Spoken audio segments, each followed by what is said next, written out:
అనంతపురం సింగరమల గార్లదిన్నె సమీపంలో జరిగిన రోడ్డు ప్రమాదంలో పలువురు మృతి చెందారు. అయితే ప్రమాదంలో మరణించిన ఒక్కొక్కరికి 5 లక్షల రూపాయలు ప్రభుత్వం ఎక్స్గ్రేషియా ప్రకటించిందని జిల్లా కలెక్టర్ డాక్టర్ వినోద్ కుమార్ చెప్పారు. రోడ్డు ప్రమాదం విషయం తెలుసుకున్న మంత్రి సవితమ్మ జిల్లా కలెక్టర్ ఎస్పీలతో కలిసి అనంతపురం ప్రభుత్వ ఆసుపత్రిలో క్షతగాత్రులను పరామర్శించారు.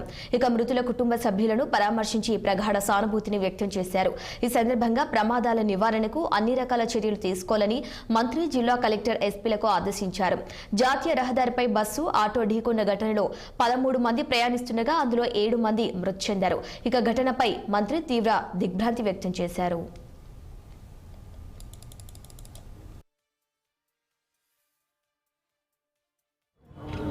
మరి అక్కడ 7 మంది చనిపోవడం ఇమీడియట్గా ఏదైతే మెసేజ్ రావగానే ఇమీడియట్గా ఎస్పీ గారు కలెక్టర్ గారు రెస్పాండ్ కావడం, ఇక్కడ కొంతమందిని హాస్పిటల్లో కూడా సుమారుగా 5 మంది ఉన్నారు. 5 మందికి కూడా ట్రీట్మెంట్ ప్రభుత్వం తరఫున ట్రీట్మెంట్ ఇప్పిస్తున్నాం. మరి ఇలాంటివి జరగకుండా తగు చర్యలు కూడా తీసుకోమని ఎస్పీ గారికి కలెక్టర్ గారికి కూడా ఆదేశించాం. మరి ఇక్కడ చనిపోయిన కుటుంబాలకు కూడా, ఎందుకంటే అందరూ సుమారు ఒకే కుటుంబంలో కూడా నలుగురు ఒకే కుటుంబంలో కూడా నలుగురు ఉన్నారు.